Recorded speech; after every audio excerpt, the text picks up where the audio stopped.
Terlihat slide-nya? Sudah, Ustaz. Oke. Bismillahirrahmanirrahim. Assalamualaikum warahmatullahi wabarakatuh.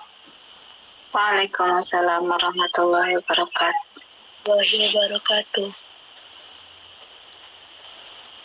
Alhamdulillahirabbil alamin. Alhamdulillahil jalali wal ikram al-mun'im 'alal 'ibad bi ni'amin jisam. المتوحد بكمال علائه ونول عطائه قائما بالعقدة والأحكام نحمده ونستعينه ونستغفره ونستهديه ونؤمن به ونتوكل عليه نشكره ولا نكفره لا إله غيره ولا رب سواه أشهد أن لا إله إلا الله أشهد أن محمدا عبده ورسوله الذي بلغ الرسالة وأدى الأمانة ونصح الأمة وجاهد في سبيله حق جهاده اللهم صل وسلم وبارك وزد وكرم على هذا النبي الكريم سيدنا محمد الرؤوف الرحيم وعلى آله وأصحابه ومن اهتدى بهدايته إلى يوم الدين وبعد. Alhamdulillah, puji serta syukur marilah kita panjatkan kehadirat Allah Subhanahu wa taala yang telah memberikan kita limpahan rahmat, nikmat, karunia yang tidak terhingga. Di antaranya adalah nikmat di mana kita masih diberikan oleh Allah Subhanahu wa taala kesempatan umur, kesempatan sehat untuk masih bisa menghadiri majelis yang insyaallah diberkahi oleh Allah Subhanahu wa taala ini. Karena tidak ada majelis yang diberkahi dan lebih utama daripada ibadah sunnah-sunnah lainnya melainkan majelis ilmu, ya, sebagaimana dikatakan oleh Muhammad bin Idris Asy-Syafi'i rahimahullahu taala. Yang mana alhamdulillah pada kesempatan kali ini kita akan membahas mengenai sesuai request ya dari kawan-kawan komunitas Menuju Jannah, yaitu mengenai hakikat doa dalam Islam, ya. Maksudnya perlu kita ketahui mengenai doa, ya, hakikat daripada doa itu sendiri. Doa itu sebenarnya apa sih yang harus kita pahami sebelum kita beranjak kepada makna doa itu sendiri, ya. Bahwasanya doa itu merupakan selain daripada permintaan kita kepada Allah Subhanahu wa taala. Doa itu adalah bentuk komunikasi kita dengan Allah, ya, dengan Sang Pencipta, dengan Tuhan semesta alam. Maka tiadalah seorang hamba dia melakukan doa melainkan dia sedang berinteraksi dengan Tuhannya, berinteraksi dengan Allah Subhanahu wa taala, ya. Maka orang yang melakukan ibadah salat, ya, orang yang melakukan salat itu sama dengan dia berinteraksi kepada Allah Subhanahu wa taala. Seseorang yang rajin melaksanakan ibadah, ya, terkhusus ini ibadah salat, maka orang itu akan semakin kuat koneksinya dengan Tuhan. Semakin kuat koneksinya dengan Tuhan, maka berarti dia akan mendapatkan keberkahan-keberkahan yang luar biasa yang tidak pernah dia bayangkan sebelumnya. Karena apa? Ya, karena orang yang semakin dekat dengan Tuhan, semakin dekat dengan Allah, sebelum dia meminta kepada Allah, Allah pasti akan memberikan yang terbaik, ya, yang dapat dimanfaatkan oleh orang tersebut, ya, atau oleh seorang hamba. Maka perlu kita ketahui dulu, salat itu juga kan dalam artian atau bimakna doa, ya. Salat itu adalah doa. Kenapa salat bisa dikatakan doa? Ya, karena coba kita perhatikan dari awal kita melaksanakan takbiratul ihram. Lalu apa yang kita baca di sana? Doa, ya. Doa apa? Doa iftitah. Lalu setelah doa iftitah kita membaca surah Al-Fatihah. Yang mana dalam surah Al-Fatihah itu sendiri terdapat kandungan doa. Mana kandungannya? Ya, kita bisa telusuri setiap saat kita membaca ihdinas siratal mustaqim. Apa artinya? Itu artinya adalah doa.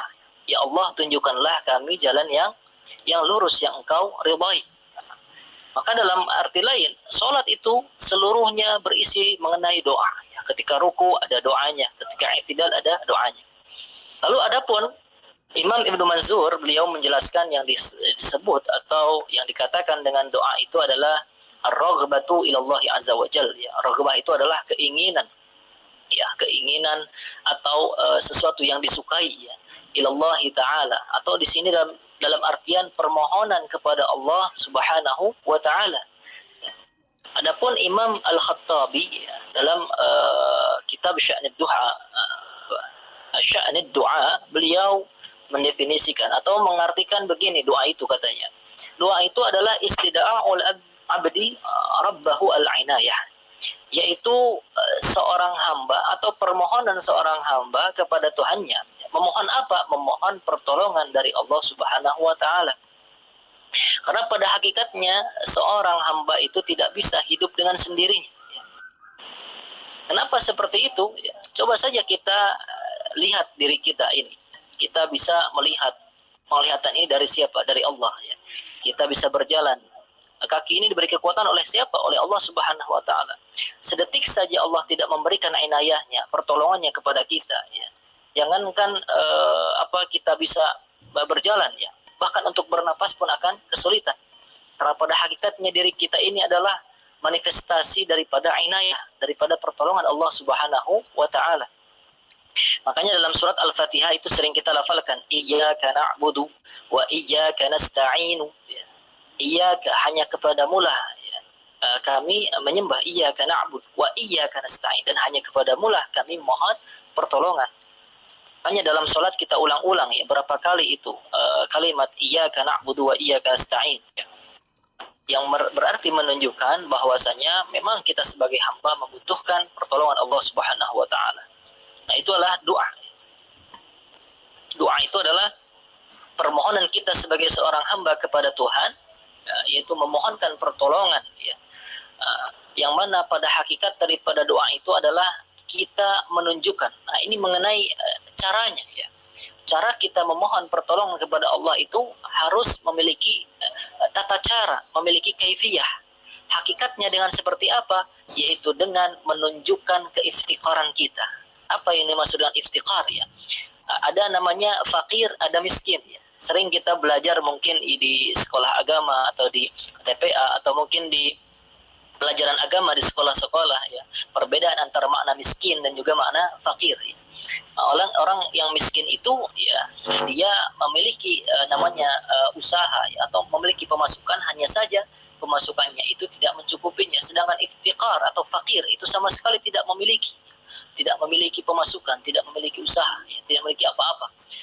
Begitupun kita ketika memohon kepada Allah Subhanahu wa taala, hendaknya harus dalam keadaan benar-benar iftiqar, bahwasanya kita ini tidak memiliki apa-apa, kita ini benar-benar butuh kepada Allah Subhanahu wa taala. Dan juga harus dalam hati kita ini untuk at-tabarru. At-tabarru itu adalah melepaskan diri daripada apa? Minal hauli wal quwwah. Nah, ini yang penting, melepaskan diri daripada daya dan upaya kita. Kita merasa mungkin memiliki kekuatan, kita merasa diri ini bisa bernafas dengan sendiri, bisa melihat dengan sendiri, bisa berjalan dengan sendiri, bisa makan dengan sendirinya. Padahal pada hakikatnya bukan seperti itu. Ini semua kita digerakkan oleh Allah Subhanahu wa taala. Maka ketika berdoa, marilah kita senantiasa untuk melepaskan dulu yang namanya kita merasa punya kekuatan, merasa punya yang namanya daya, upaya. Kita harus berlepas diri daripada semua itu.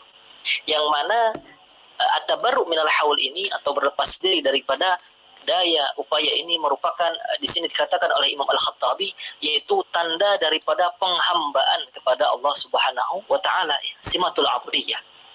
Dan juga zillat basyariyah, dan juga harus apa?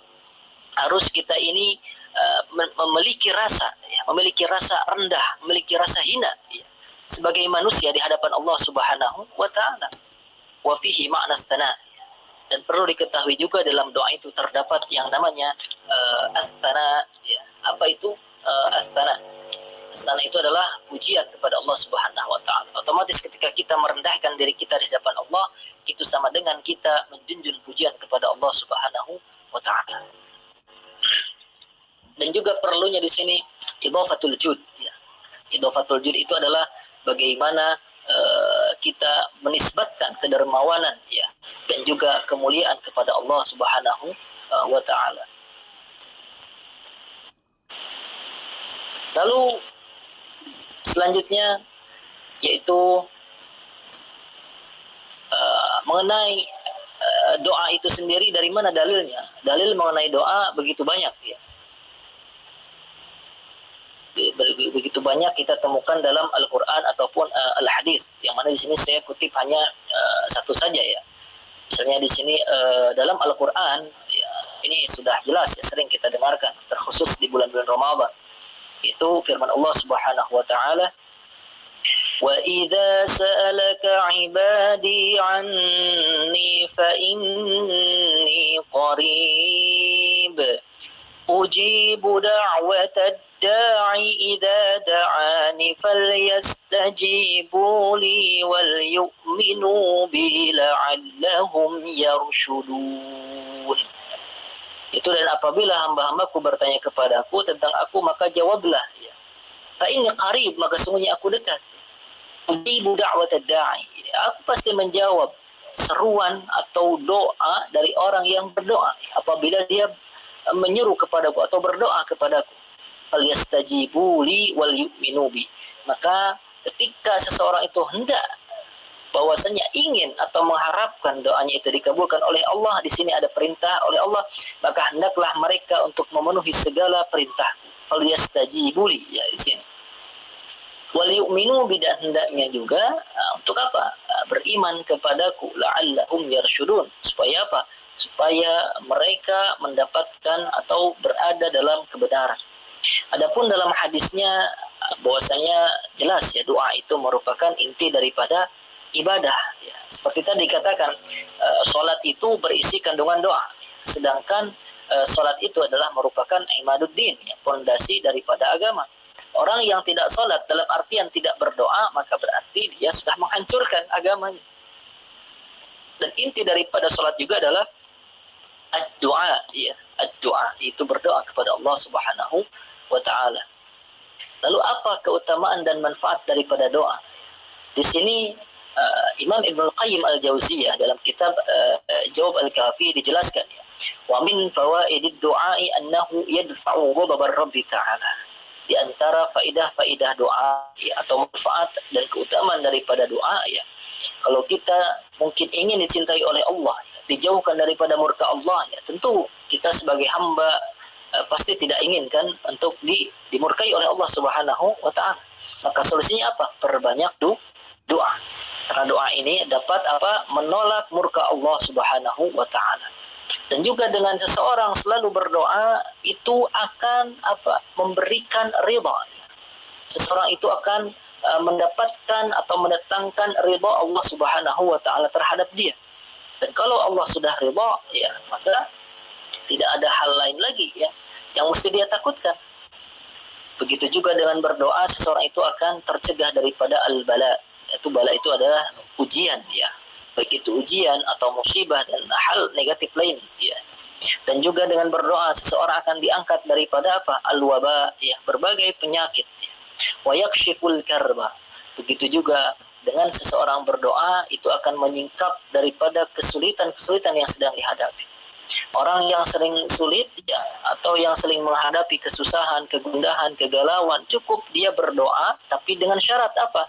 Yakin kepada Allah Subhanahu wa taala, maka pasti Allah akan menyingkap darinya daripada kesusahan-kesusahan, kegundahan yang sedang dia hadapi atau yang sedang kita hadapi. Itu juga dengan orang rajin berdoa, yajlibur rizqa, ya.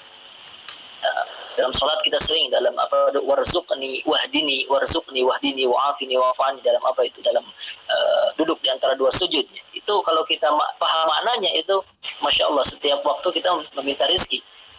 Rabbi firli warhamni warzuqni wahdini warzuqni warzuqni. Apa artinya warzuqni? Dan berilah kami rizki, atau berilah aku rizki. Lalu begitu juga hakikat daripada doa adalah merupakan obat dan juga senjata. Sebagaimana dikatakan oleh Ibnu Qayyim Al-Jauziyah, doa itu adalah merupakan obat yang paling bermanfaat, ya, anfa'ul adwiyah, bahwa aduul bala, ya. Orang rajin berdoa pasti akan dimusuhi oleh bala. Maksudnya gimana? Maksudnya bala itu akan takut, ya. Ujian itu, ya, musibah itu akan takut menghampiri dia kalau orang rajin berdoa. Yudafi'uhu wa yu'alij. Begitu juga dengan berdoa seseorang itu akan tertolak dan juga akan terobati oleh doa itu. Dan akan apa? Yarfa', ya, akan menaikkan atau mengangkat daripada segala macam musibah, ya, daripada apa yang mungkin Allah takdirkan awalnya akan mendapatkan kesulitan, mendapatkan kecelakaan, na'udzubillah min dzalik, tapi dia selalu berdoa untuk dihindarkan daripada mara bahaya, ya. Di Di antara doa yang dapat menghilangkan bahaya adalah Bismillahilladzi la yadurru ma'asmihi syai'un fil ardi wa fis sama'. Kawan-kawan mungkin yang sering membaca al-adhkar as-sabah ya, wirid di pagi hari, zikir di pagi hari ya, baik itu mungkin dari yang disusun oleh para ulama ya, oleh para habaib atau oleh para aulia ya. Itu semua mengandung doa yang mengandung makna untuk apa? Untuk menghindarkan daripada bala. Au yukhaffifahu idza nazal ya. Begitu juga ya, akan diringankan ya. Kalaupun seandainya musibah itu datang ya, katakanlah mungkin ada orang ya, seorang alim atau seorang abid yang rajin ibadah, dalam artian rajin ibadah ya. Hamba Allah bertakwa, rajin ibadah, dia rajin berdoa, mengamalkan zikir, wirid. Jika mungkin terjadi kecelakaan, ya kalau seandainya dalam nalar mungkin harusnya itu kepalanya pecah atau kakinya itu patah. Tapi dengan doa ini ya Allah hindarkan dia sehingga apa? Mungkin hanya luka ringan saja atau bahkan tidak luka sama sekali ya. Nah, inilah daripada hakikat doa itu ya, selain sebagai obat, sebagai senjata. Begitu juga doa itu merupakan silahul mukmin ya, itu senjatanya orang mukmin ya. Kita merasa beriman ya. Kenapa dikatakan silahul muslim ya? Karena orang muslim belum tentu imannya kuat, tapi orang mukmin pasti Islam ya. Banyak mengaku muslim tapi ternyata hatinya tidak beriman ya. Dalam artian apa? Tidak meyakini bahwasanya doa itu dapat memberikan manfaat kepada dirinya. Kita sekarang dihadapkan musibah di mana saudara-saudara kita di Palestina mereka diserang ya, dibantai oleh Zionis Yahudi ya, la'anahumullah ya, semoga Allah melaknat mereka. Kita di sini tidak bisa membantu ya, selain mungkin hanya bisa sedikit membantu materi ya. Tapi itu pun juga tidak sepenuhnya menghilangkan pembantaian daripada kaum Zionis Yahudi. Maka senjata utama sebenarnya yang harus selalu dipanjatkan oleh seorang mukmin adalah doa. Doa kepada siapa? Kepada saudara-saudara kita. Makanya kenapa ada yang namanya kunut nazilah ya. Itu kunut yang dilantunkan selepas habis sholat ya, yang mau habis sholat wajib yang 5 waktu atau ketika sholat tahajud ya, ketika sholat malam, sholat hajat. Itu kunut nazilah ya. Itu untuk apa? Untuk mendoakan saudara-saudara kita di Palestina sana. Adapun bentuk pengabulan doa ya, mungkin ketika seseorang berdoa, dia terus berdoa, terus-menerus berdoa ya, sampai terbesit dalam hatinya, aduh ini saya berdoa terus tapi kok nggak diijabah-ijabah gitu. Saya doa terus ya, katakanlah minta 100 juta, kok nggak turun-turun 100 juta gitu. Padahal hakikatnya bukan seperti itu ya, bukan kita doa langsung turun dari langit 100 juta, tidak seperti itu. Karena kita harus tahu dulu pola pengabulan doa itu seperti apa. Nah, di sini dalam hadis yang disampaikan oleh atau diriwayatkan oleh Sa'id Al-Khudri radhiyallahu anhu bahwasanya anna Nabi sallallahu alaihi wasallam qala, Nabi sallallahu alaihi wasallam pernah bersabda, "Ma min muslimin yad'u bi da'watin laysa fiha ithmun wala qati'atu rahimin illa a'tahu Allah." Ya. Tidaklah seorang muslim dia berdoa pada Allah Subhanahu wa taala dengan suatu doa laisa fiha ismun, yang mana dalam doanya itu tidak terdapat dosa dan juga tidak untuk doanya itu memutuskan silaturahim ya. Illa a'tahullah, melainkan apa? Allah akan memberikan atau menjawab daripada doanya itu ya. Dengan bagaimana Allah menjawabnya? Ada 3 cara di sini, ihda salas ya. Pertama adalah imma an tu'ajjala lahu da'watuh ya. Pertama, boleh saja seseorang itu ketika berdoa mungkin Allah utus suatu utusan ya, supaya apa? Supaya apa yang dimohonkan itu datang kepadanya. Ya, dia misalnya berdoa ingin 100 juta ya. Tiba-tiba mungkin ada audisi ya. Audisi misalnya semacam want to be millionaire ya. Semacam itu. Lalu ternyata Allah berikan kemudahan dia untuk menjawab pertanyaan-pertanyaan dari audisi itu, mendapatkanlah dia 100 juta itu. Nah, ini jawab secara langsung, tapi dengan cara lewat utusan ya, atau lewat orang lain, tidak langsung turun dari langit, maksudnya seperti itu. Atau yang kedua ya, imma ayyadakhiraha lahu fil akhirah ya. Kalaupun Allah belum menjawab, kita jangan suudzon dulu ya. Jangan suudzon atau berburuk sangka kepada Allah. Na'udzubillah ya. Karena apa? Suudzon itu haram hukumnya kepada Allah. Ya. Bahkan wajib hukumnya kita selalu berhusnudzon kepada Allah Subhanahu wa taala. Dalam hal lain apa? Allah sedang menabung ya, menabung doa-doa kita. Mungkin kita kaget ya. Ketika di dunia kita sabar terus berdoa meskipun tidak dijabah, ternyata ketika meninggal ya, di hari akhir nanti terkaget-kagetlah. Ya Rabb, wahai Tuhan, apa sih ini? Ya, begitu banyak sekali katanya. Fadilah atau karunia yang Kau berikan kepadaku. Maka dijawab bahwasanya itu adalah merupakan tabungan daripada doa-doamu yang belum diijabah ya. Jadi itu yang kedua. Lalu yang ketiga yaitu bisa saja doa itu menjadi penolak ya, atau yang dapat memalingkan seseorang daripada keburukan atau musibah daripada semacamnya.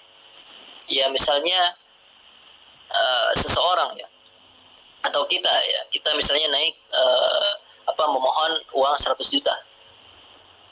Lalu kita berdoa terus dan belum diijabah. Satu saat ya, kita ini sedang melakukan perjalanan ya, baik itu menggunakan motor atau mobil ya. Ketika itu terjadilah kecelakaan.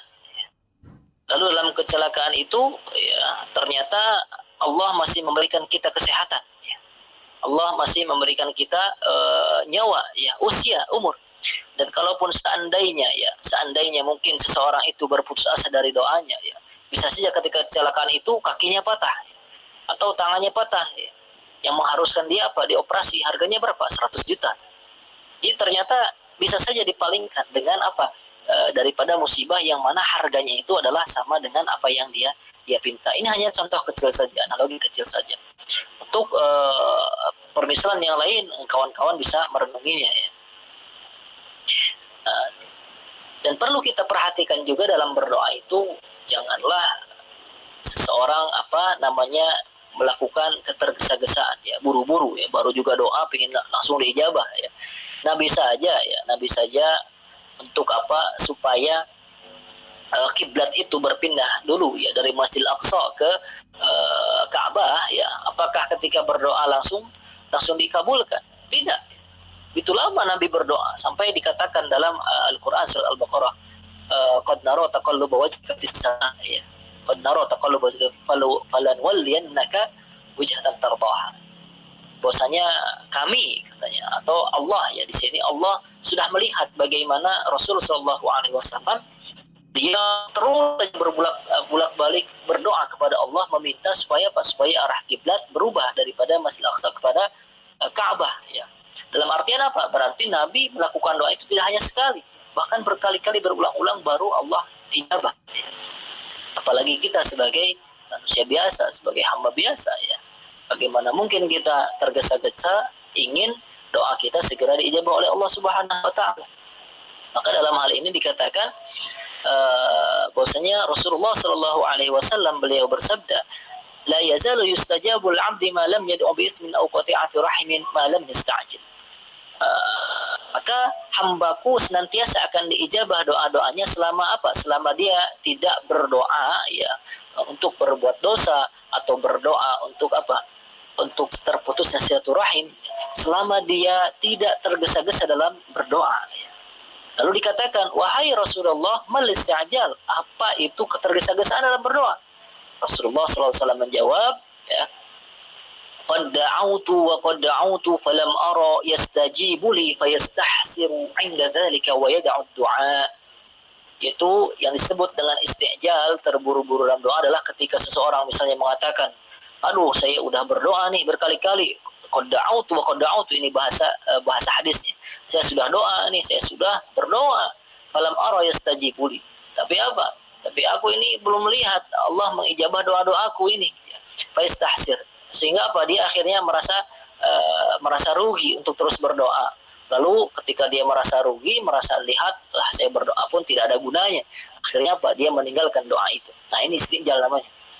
Harusnya kita terus yakin ya, seyakin-yakinnya dengan doa yang kita panjatkan, jangan sampai meninggalkan doa.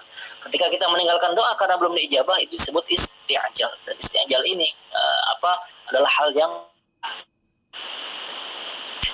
Begitu banyak kisah inspiratif yang dapat kita ambil ya mengenai bagaimana keajaiban daripada doa-doa ini. Di antaranya adalah di sini dapat kita petik dalam Al-Quran itu sendiri ya. Itu kisah Nabi Yunus alaihissalam ya. Bagaimana ketika beliau ya, berdakwah kepada kaumnya, ternyata apa? Kaumnya itu bukannya menerima dakwahnya, tapi apa? Malah mendustakan, tidak mau menerima ajakan daripada atau seruan daripada Nabi Yunus alaihissalam untuk mengimani kepada Allah Subhanahu wa taala. Sehingga apa? Nabi Yunus di sana merasa kecewa, lalu meninggalkan kaumnya. Dalam keadaan apa ya? Orang kan kalau dia menyeru berkali-kali dan tidak digubris ya, tidak ada yang mendengar satupun, malah didustakan ya. Wah, ente mah Yunus bohong ya kalau bahasa kita. Ente mah bohong, katanya, pendusta. Akhirnya apa? Dia pergi mughadiban ya, dalam keadaan mangkel. Mangkel itu marah ya, kecewa. Di sini pun Allah merasa apa? Dalam artian Allah sedikit kecewa kepada Nabi Yunus alaihissalam. Ya, kenapa? Dia malah meninggalkan kaumnya untuk terus menyeru kepada iman ya, kepada tauhid ya. Maka ketika Nabi Yunus kabur daripada kaumnya itu, fadhanna alla naqdir alaih. Allah pun memberikan ujian kepada Nabi Yunus berupa kesempitan di sana, kesulitan ya. Fanada fi dhulumat ya. Di sini dikatakan zahaba mughadiban liqaumihi nakadzabuh ya. Rakiba fil bahr. Jadi ujiannya itu ceritanya begini. Ketika Nabi Yunus alaihissalam itu kabur dalam keadaan murka, dalam keadaan dalam artian mangkel ya, kesel karena tidak digubris oleh kaum yang malah didustakan. Akhirnya Allah memberikan ujian, yaitu apa? Ketika menaiki perahu ya di lautan, tiba-tiba di sana terjadi semacam badai ya, mengakibatkan kapal itu rusak dan yang mana harus mengurangi jumlah muatan di sana, penumpang di sana. Maka diadakanlah namanya undian. Nah, di sini oleh Ibnu Katsir diceritakan faktaru ala may yalqawnahu minas safinah. Akhirnya dibuat undian ya, diundilah semua anggota kapal itu, kapal laut itu, sampai akhirnya yang muncul nama Nabi Yunus terus ya. Kalau sekali mah mungkin masih kebetulan, ini sampai 3 kali, diundi 3 kali dan terus keluar nama Nabi Yunus alaihissalam. Akhirnya dengan berat hati para awak kapal itu melempar Nabi Yunus ya ke lautannya. Ketika di laut ya, apalagi ketika dalam kegelapan, akhirnya disantap oleh ikan atau ditelan oleh ikan paus ya. Maka diriwayatkan di sini oleh Ibnu Katsir, fanada fi dzulumat, dalam kegelapan itu. Kegelapan apa? Di malam hari, waktu itu kan malam hari di lautan ya, dalam keadaan gelap, badai. Begitu juga kita kalau di daratan mungkin masih mending ya, gelapnya itu. Tapi ini kalau sudah di lautan, tidak bisa dibayangkan bagaimana gelapnya ya, di lautan di malam hari. Ditambah lagi Nabi Yunus berada di dzulumat ya, dzulmati jawfil haud, berada dalam kegelapan perut ikan paus ya. Beliau meskipun ya, kalau seandainya manusia biasa pasti akan menganggap ini sudah nih nasib ya, ini nasib aneh ini, udah mati nih ya, udah di laut di dalam perut paus, udah nggak ada lagi harapan. Tapi Nabi Yunus tidak pernah putus asa untuk selalu berdoa, la ilaha illa anta subhanaka inni kuntu minadh dhalimin. Tiada Tuhan selain Engkau ya Allah, subhanak, maha suci Engkau. Inni kuntu, sesungguhnya aku adalah termasuk golongan orang-orang yang zalim. Lalu akhirnya di sini Nabi Yunus ketika berdoa di dalam perut ikan paus itu ya, terus mengucapkan la ilaha illa anta subhanaka inni kuntu minadh dhalimin ya. Akhirnya Allah mengijabah doa beliau. Allah keluarkan beliau daripada perut ikan paus ya. Dan ketika pulang kepada kaumnya sudah beriman. Nah, inilah bentuk keyakinan yang luar biasa daripada Nabi Yunus yang dapat kita petik ya kisahnya ya. Fa innahu lam yad'u biha muslimun fi syai'in qattun illa istajaba Allah. Bahkan di sini dikasih redaksi oleh Imam Suyuti, tidaklah seseorang berdoa dengan doa ini. Nah, kita dianjurkan ya, sebelum berdoa coba ucapkan la ilaha illa anta subhanaka inni kuntu minadh dhalimin ya. Karena apa? Tidaklah seseorang berdoa dengan itu, oleh Imam Suyuti dikatakan, melainkan apa? Allah akan mengijabah doanya. Masya Allah. Inilah diantara kisah yang luar biasa daripada Nabi Yunus. Begitupun Nabi Ayub alaihissalam yang diuji dengan penyakit yang luar biasa ya, yang luar biasa beratnya bertahun-tahun. Bagaimana kita ya yang orang biasa saja mungkin rumah sederhana ya, kendaraan pun mungkin cuma motor butut ya, kalau seandainya diuji oleh Allah rumah kita hilang ya, terus motor kita dicuri ya, pasti akan putus asa. Tapi Nabi Ayub, orang yang katakanlah orang kaya pada saat itu, istrinya banyak, kekayaannya melimpah, anak-anaknya banyak, lalu Allah uji dengan suatu penyakit sampai apa? Sampai hartanya habis, lalu anak-anaknya semuanya pergi meninggalkan Nabi Ayub. Semua istrinya pun pergi kecuali satu orang ya, yang masih Allah berikan ya kesolehan. Itu pun di detik-detik terakhir sempat goyah juga dengan Nabi Ayub, apakah masih harus menemani Nabi Ayub atau tidak ya.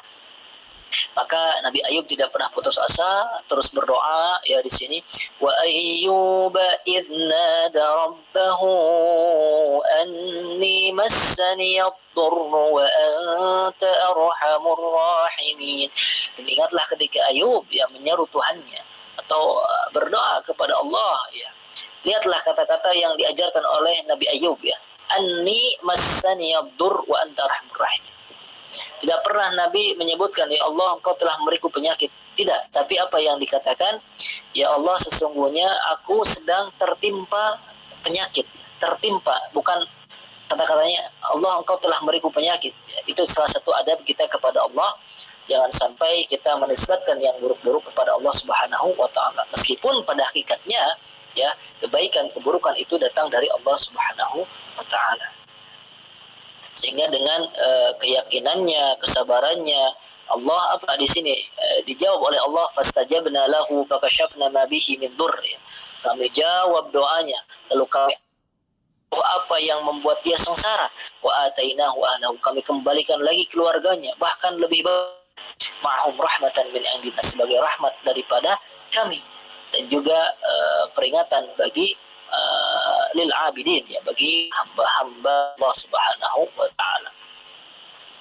Sebenarnya kalau kita telusuri dari istilah-istilah modern ya dalam konteks ilmiah ya, kita mungkin sering mendengar kata afirmasi positif ya dalam istilah-istilah psikologi, dan mungkin istilah ini pun baru diketemukan akhir-akhir ini gitu kan, bukan dari berabad-abad silam. Tapi lihatlah luar biasanya dalam Islam ini ya, bagaimana Rasulullah SAW mengajarkan hal ini, meskipun dalam istilah yang lain ya. Kalau mungkin istilah kerennya afirmasi positif. Padahal kita melantunkan doa tiap pagi ya, bagaimana mungkin dalam doa itu Allahumma inni as'aluka khairu ma fi hadzal yaum ya wa ba'dah. Dalam doa itu kan ada ya hadis seperti itu. Ya Allah, aku memohon kepadamu kebaikan yang ada pada hari ini. Kita terus ulangi itu setiap pagi ya, sehingga terbentuk dalam pola pikir kita bahwasanya hari ini akan diberikan oleh Allah kebaikan-kebaikan, sehingga tidak ada namanya kegundahan pada hari itu. Ini pun ya sama konsepnya sebenarnya ya. Islam jauh melebihi ya pengetahuan modern. Ya, Islam bahkan Al-Qur'an ya dan sabda-sabda Nabi Sallallahu Alaihi Wasallam telah jauh melampaui pengetahuan modern, yang mana dulu belum tersingkap, sekarang baru tersingkap ya. Sehingga tidak heran kenapa banyak ilmuwan ya yang terkesan dengan ajaran agama Islam lalu akhirnya masuk Islam ya. Kalau kita istilahkan juga afirmasi positif itu kan mengulangi kata-kata yang baik ya, dalam setiap hari. Misalnya saya akan menjadi orang sukses ya, di pagi itu dia mengulang-ulang kata-kata itu, saya akan menjadi orang kaya, saya akan menjadi orang yang beruntung di hari ini. Itu sebenarnya memasukkan sugesti yang baik ke dalam diri. Dan dalam unsur doa itu sebenarnya juga terdapat hal-hal seperti itu. Orang semakin rajin berdoa, dalam artian apa? Orang berdoa tapi paham dengan maknanya ya. Kadang kita ini karena tidak paham makna ya, hati kita ngambang, kita doa ya sekedar doa aja, lewat-lewat aja. Padahal kalau seandainya dibarengi dengan keyakinan dan memahami maknanya, itu kawan-kawan bisa merasakan sendiri ya dampak daripada doa yang selalu kita panjatkan. Di sini Imam Nawawi sampai mengatakan, ketahuilah bahwasanya keutamaan zikir itu tidaklah terbatas pada sekedar tasbih, tahlil, tahmid, maksudnya apa, subhanallah, la ilaha illallah, alhamdulillah, Allahu akbar, dan lain sebagainya. Tapi apa menurut beliau?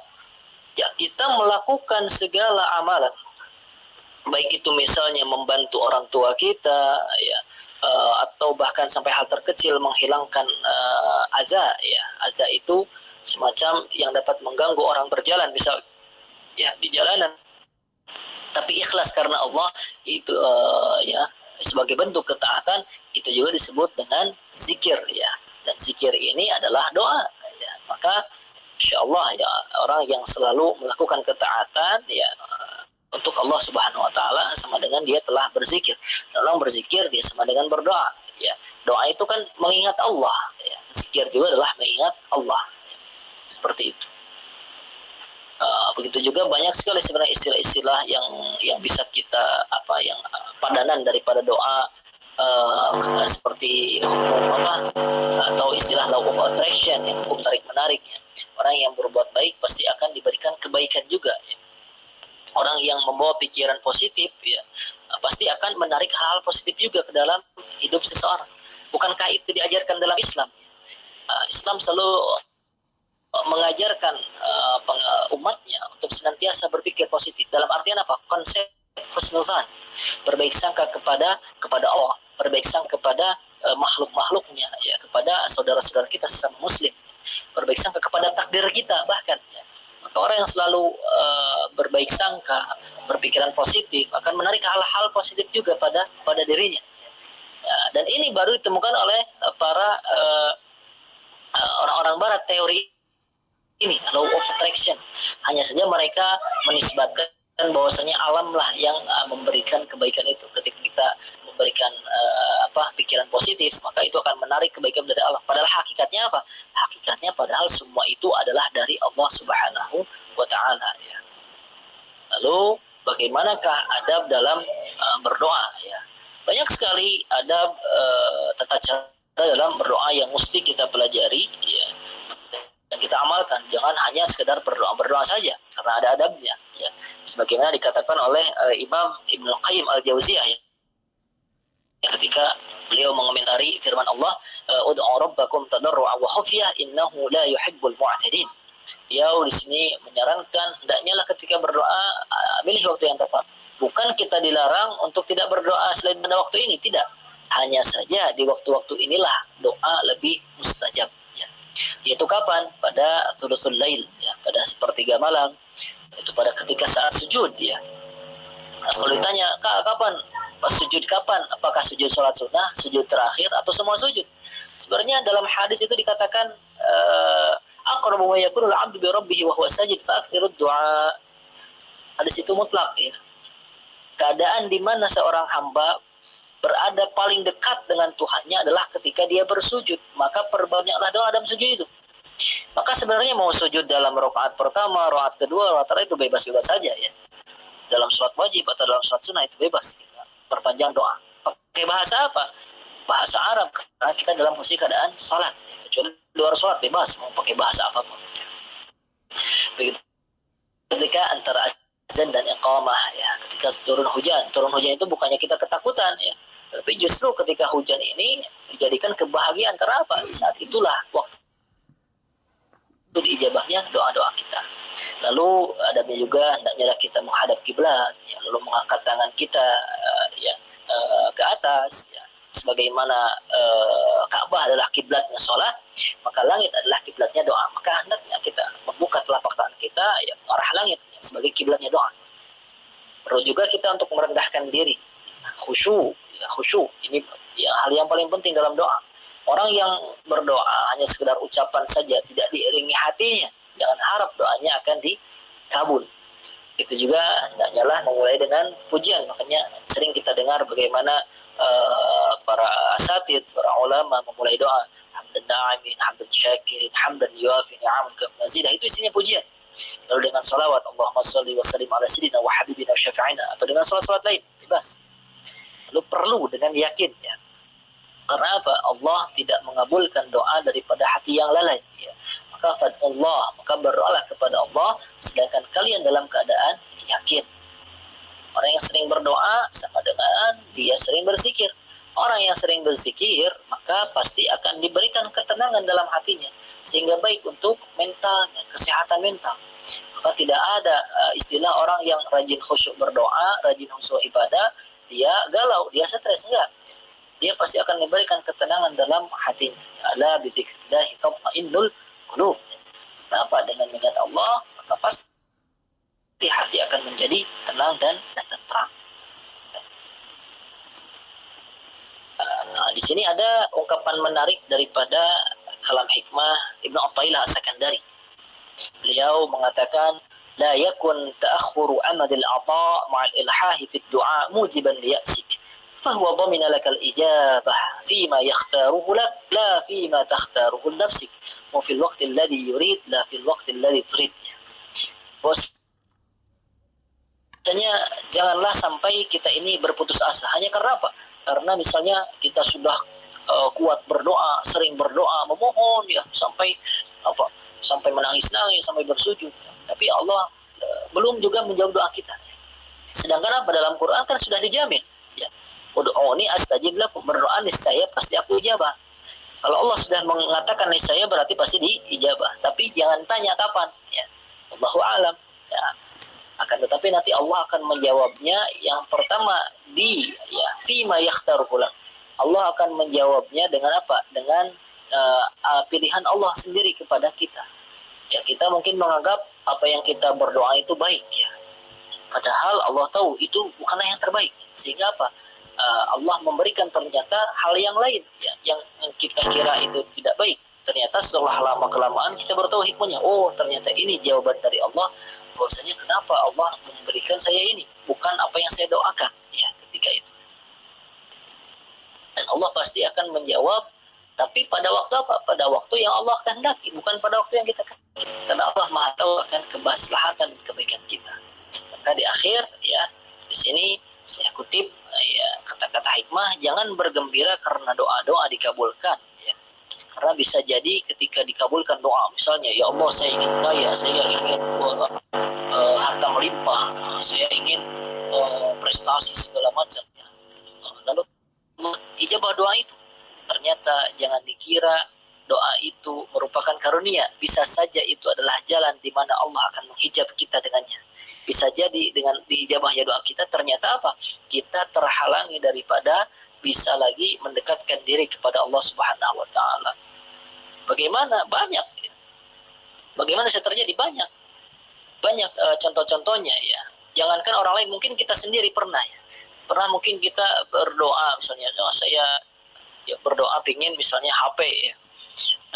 Ternyata setelah diberi mendapatkan HP, apa yang kita inginkan dikabulkan oleh Allah ya, bukannya kita semakin ya, malah lalai ya. Semakin lalai ya dengan handphone kita, dengan gadget kita. Padahal seandainya Allah tidak ijabah, itu bisa jadi maslahat ya. Kita bisa terus bermunajat, merasakan nikmatnya, mendekatkan diri kepada Allah, beribadah kepada Allah Subhanahu wa taala ya. Dan semakin seorang menjadikan dirinya hamba yang rendah dan pasrah di hadapan Allah, maka semakin Allah angkat derajatnya. Jadi bedanya kita dengan menghadap manusia dengan menghadap Allah. Semakin kita merendah di hadapan Allah, semakin Allah angkat derajat kita. Tapi semakin kita congkak di hadapan Allah, semakin Allah menghinakan kita. Berbeda dengan kita menghadapi manusia.